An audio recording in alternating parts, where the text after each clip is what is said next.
মই মৃণাল ভাগৱতী মোৰ আজিৰ এই ভিডিঅ'টো মই ক্লাছ 9ৰ ছাত্ৰ-ছাত্ৰীসকলৰ কাৰণে প্ৰস্তুত কৰিছোঁ। এই ভিডিঅ'টোত মই তোমালোকৰ গণিতৰ পাঠ্যপুথিৰ অনুশীলনী 7.3ৰ দুটা অংকৰ বিষয়ে আলোচনা কৰিম। তেতিয়াহ'লে আহা আমি পলম নকৰি এই অংক দুটা কি চাই লওঁ। এতিয়া চোৱা তোমালোকে আমি 2 নম্বৰ আৰু 3 নম্বৰ অংকটো চাম। প্ৰথম আমি 2 নম্বৰ অংকটোলৈকে আহিছোঁ। মই অকমান এনলাৰ্জ কৰি দিছোঁ, তোমালোকৰ চাওঁতে সুবিধা হ'ব। চোৱা কি দিয়া আছে, ABC সমদ্বিবাহু ত্ৰিভুজৰ AD এডাল উন্নতি য'ত AB ইকুৱেল টু AC দিয়া আছে। দেখুওৱা যে 1 নম্বৰত কি কৈছে, AD এ BC সমদ্বিখণ্ডিত কৰে, আৰু এটা কি বস্তু দেখুৱাব দিছে, AD এ এংগল A সমদ্বিখণ্ডিত কৰে বুলি দেখুৱাব লাগে। তেতিয়াহ'লে আহা আমি এই কামখিনি কেনেকৈ কৰিম চাই লওঁ। এতিয়া চোৱা, আমি প্ৰথম কি কৰিছোঁ, ABD আৰু ACD এই দুটা ত্ৰিভুজত আমি কি কি পাওঁ চাই লৈছোঁ।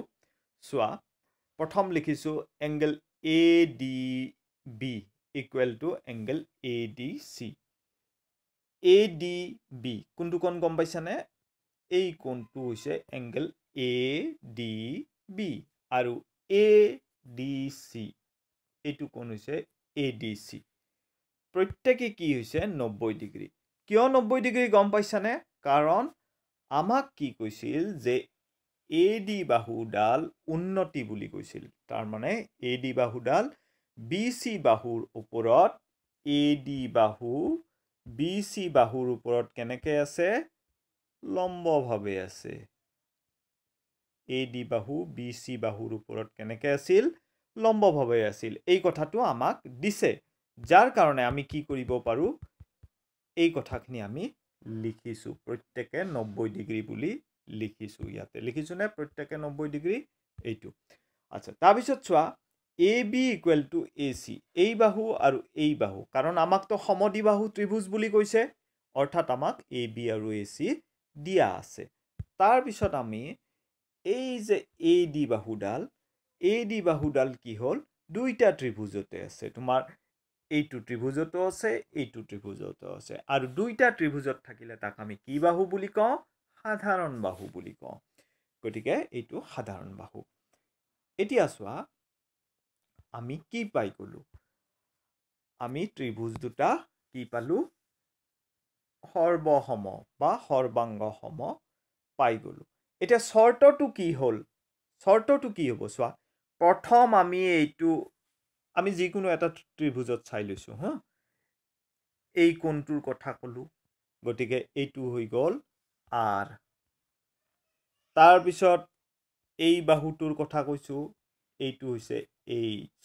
R মানে ৰাইট সমকোণ, H মানে কৰ্ণ, আৰু এটা কি কৈছোঁ, এই বাহুটোৰ কথা কৈছোঁ, AD বাহুৰ কথা, S মানে চাইড বাহু।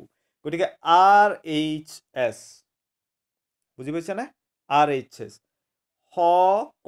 বা সমকোণ কৰ্ণ বাহু চৰ্ত মতে আমাৰ কি হ'ব? এতিয়া এই ত্ৰিভুজ দুটা আমাৰ কি হৈ যাব? সৰ্বাংগ সম হৈ যাব। এই যে চৰ্তটো মই লিখি দিছোঁ ইয়াতে। আচ্ছা, যদি এই দুটা ত্ৰিভুজ তোমাৰ কি হয়? সৰ্বসম হয়, তেতিয়াহ'লে আমি জানো যে দুটা সৰ্বসম ত্ৰিভুজৰ অনুৰূপ অংশবিলাক কি হয়? সমান হয়। তেতিয়াহ'লে BD বাহুৰ অনুৰূপ হ'ব CD। এই দুটা সমান, আৰু ইয়াতে আমি কি লিখি দিছোঁ? ব্ৰেকেটত CPCT বুলি লিখি দিছোঁ। CPCTৰ ফুল ফৰ্মটো মই আগতে কৈছিলোঁ, তোমালোকৰ নিশ্চয় মনত আছে। সেইটো হৈছে কৰেছপণ্ডিং পাৰ্টছ অফ কনগ্ৰুৱেণ্ট ট্ৰাইংগল। সৰ্বসম ত্ৰিভুজৰ অনুৰূপ অংশ। আচ্ছা, এতিয়া হ'ল এইটো। এতিয়া চোৱা, যদি BD আৰু CD সমান হয়, তেতিয়াহ'লে আমি কি ক'ব পাৰোঁ? AD এ BC সমদ্বিখণ্ডিত কৰিছে, অৰ্থাৎ এই D বিন্দুটো মাজত থাকিব লাগিব BCৰ, তেতিয়াহ'লেহে তোমাৰ BD আৰু CD সমান হ'ব, নহ'লেতো নহ'ব। গতিকে এইটো লিখিলোঁ। আকৌ চোৱা, এই কথাখিনিৰ পৰাই আমি কি ক'ব পাৰোঁ? এই কথাখিনি মানে কোনটো? যিহেতু ত্ৰিভুজ দুটা সৰ্বসম, তাৰ পৰা আমি কি ক'ব পাৰোঁ? এই কোণটো আৰু এই কোণটো এই দুটা কোণ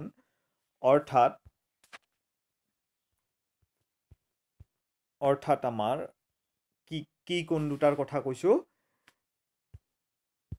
অৰ্থাৎ আমাৰ এই কোণ দুটা BAD আৰু CAD সমান হ'ব হয়নে হেতুও একে কাৰণ CPCT গতিকে এই দুটা যদি কোণ সমান হয় তাৰ মানে এই গোটেই যে A কোণটো আছে এই A কোণটোক AD এ সমানে দুই ভাগ কৰিছে যাৰ কাৰণে এইটো কোণ আৰু এইটো কোণ কি হৈ গৈছে সমান হৈছে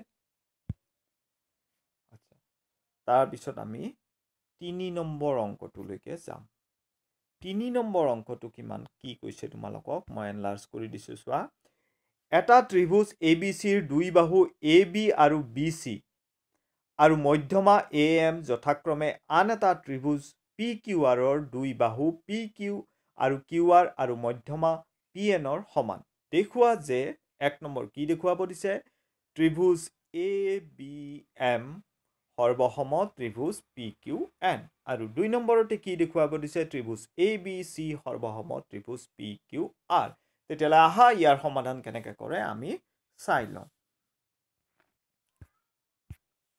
আচ্ছা এইটো চোৱা এই কথাখিনি আমাক দিয়া আছে আমাক কোনখিনি কথা দিয়া আছে যে AB = PQ চিত্ৰত চাই লোৱা AB = PQ এটো দিছে তাৰ পিছত AM = PN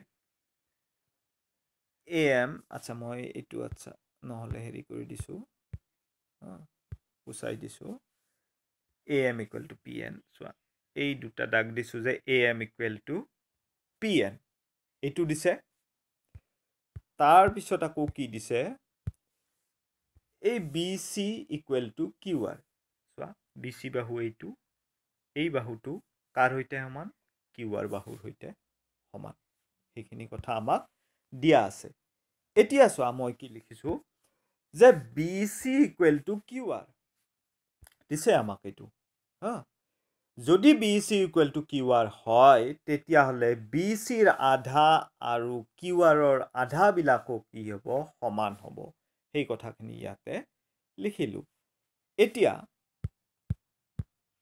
এতিয়া আহা যে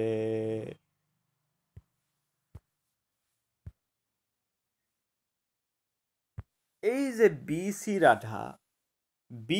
ৰ আধা মানে আমি কি লিখিলো BM লিখিলো আৰু QR ৰ আধা মানে আমি কি লিখিলো QN লিখিলো এতিয়া BC ৰ আধা মানে কিয় BM লিখিলো ইয়াতে চোৱা এই M বিন্দুটো M যোনটো বিন্দু আছে এই M বিন্দুটো এই BC ৰ মাজত আছে নে এইটো যদি M বিন্দু হয় এইটো B আৰু C ৰ BC ৰ মাজতে আছে তাৰ মানে এইখিনি অংশ আৰু এইখিনি অংশ সমান হৈছে গতিকে আমি BC ৰ আধা মানে BM লিখিব পাৰো আৰু QR ৰ আধা মানে QN লিখিব পাৰো কাৰণ আমাক AM আৰু PN কি বুলি কৈছিলে মধ্যমা বুলি কৈছিল এইটো আৰু এইটো মধ্যমা বুলি কৈছে তাৰ মানে এইখিনি এই বিন্দুটো যোনটো আৰু এই বিন্দুটো কি হ'ব মধ্যবিন্দু হ'ব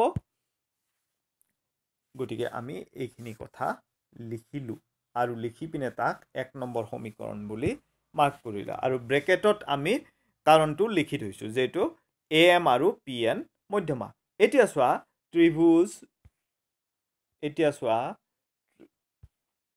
ত্ৰিভুজ ABM আৰু ত্ৰিভুজ PQN মই অকমান এনলাৰ্জ কৰিছো এই দুটা ত্ৰিভুজত আমাৰ এই কথাখিনি তোমালোকক দিয়া আছে AB = PQ দিয়া আছে ইয়াতে আমি লিখিছিলো আগতে BM = QN লিখিছো তাৰ পিছত এইটো আমাৰ 1 নম্বৰ সমীকৰণৰ পৰা যাৰ কাৰণে আমি ব্ৰেকেটত এই কথাখিনি লিখি থৈছো 1 ৰ পৰা বুলি আৰু কি AM = PN এই চোৱা ইয়াতে মই যে ৰাউন্ড কৰি দিলো গতিকে এইটো লিখিছো গতিকে তিনিজোৰ বাহু সমান পাইছো গতিকে আমাৰ এই ত্ৰিভুজ দুটা কি হৈ যাব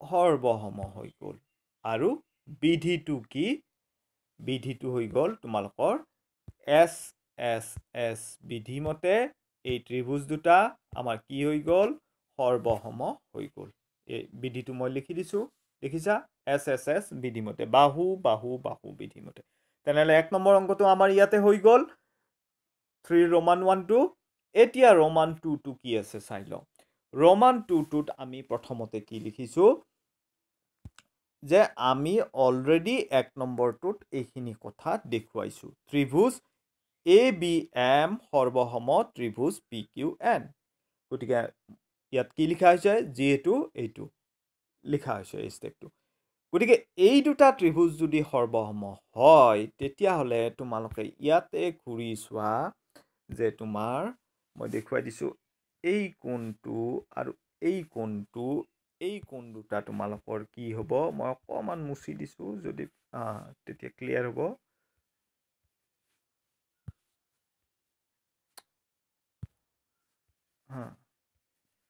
এই কোণ দুটা চিত্ৰত যোন দুটা মই পিংক কালাৰ কৰি দিছো এই কোণ দুটা তোমালোকৰ কি হ'ব সমান হ'ব যদি এই দুটা ত্ৰিভুজ আমাৰ কি হয় সৰ্বসম হয় তেতিয়া হলে আমাৰ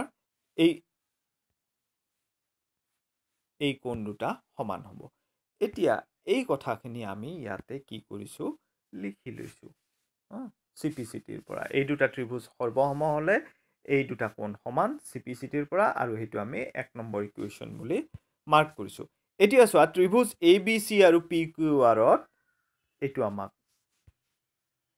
মই অলপ এনলাৰ্জ কৰিছো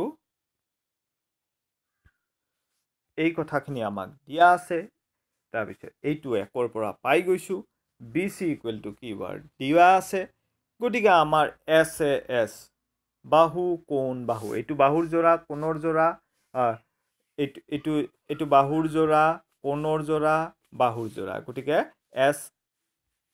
SAS বিধি মতে এই ত্ৰিভুজ দুটা আমাৰ কি হ'ব সৰ্বসম হ'ব গতিকে ইয়াতে আমাৰ অংকটো হৈ গ'ল গতিকে একেবাৰে সহজ অংক তোমালোকে অলপ চেষ্টা কৰিলে পাৰি যাবা গতিকে ইয়াতে মই মোৰ ভিডিঅ'টো সামৰিছো